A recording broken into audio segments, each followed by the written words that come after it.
everyone, Jacob Gilbert here from Junior Fire Guidance, and welcome back everybody.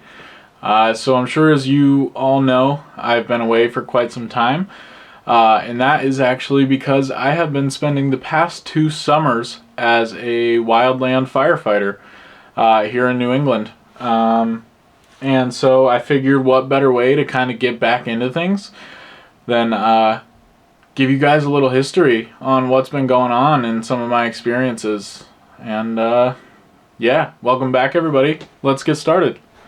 So in the fall of 2024, as I'm sure a lot of you people who might live here in New England will know,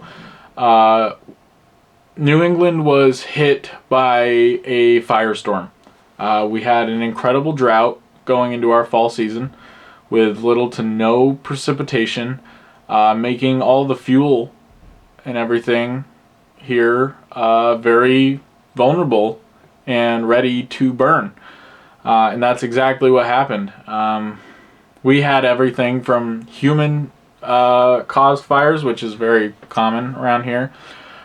They usually start with somebody trying to burn brush or burn something, gets out of control.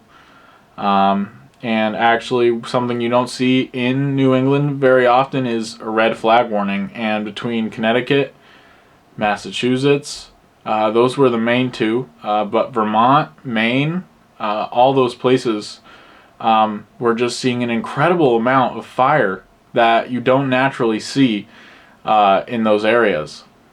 And of course, 2024 was my first season on the crew. And basically kind of how our agency works, we're set up into districts, different counties. I would say, however, in our county alone, there was at least over 20 fires that we had within the month of October 2024. Once November kind of started rolling around, we got a 2-week extension. 2 of them actually. We ended up going, we'd normally be done right at the beginning of November, end of October, but we were working till I think at least Thanksgiving in 2024. To kind of put things into perspective, that's, like I said, not very common for the area. But as I was saying, November kind of rolls around, and the big bad fire, I guess you could say, finally came, and that was known as the Butternut Fire in Great Barrington, Massachusetts.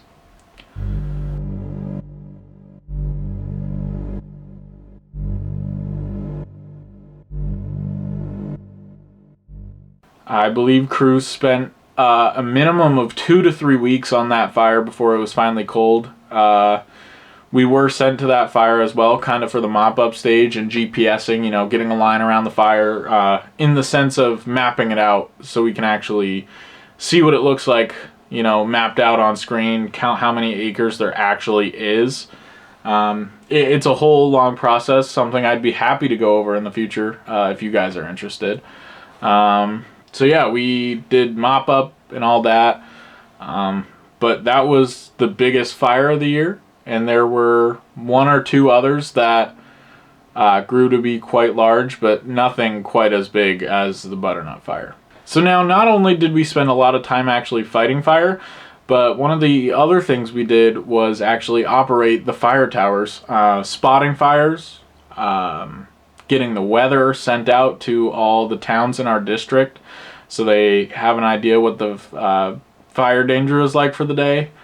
There's a lot of responsibilities that go on in the fire tower, and it's a very important role. It's a very important job for us. We have prevented a lot of large fires by utilizing the fire towers, which I know a lot of people think are ancient, but they're still used very, very frequently to this day. And so another one of our responsibilities was actually starting some fires. And as that might sound kind of odd to some people, basically what I'm saying is one of our big roles was going around the state and doing prescribed fire, which in a nutshell is wildlife management and rehabilitation by fire.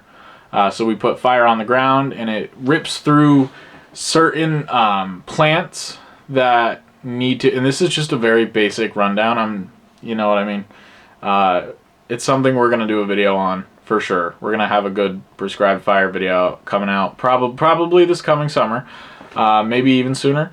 But yeah, we would put fire on the ground that would rip through certain plants that actually need fire in order to drop seeds. And then you start looking at like next year, and everything is growing just amazingly. I know there's some people out there that think we just do it for fun. And don't get me wrong, it's great training. You know, prescribed fire is still a real fire. You have to treat it as such. You know what I mean? You know, fuel and weather and topography. Those are the big things in wildland fire to look out for.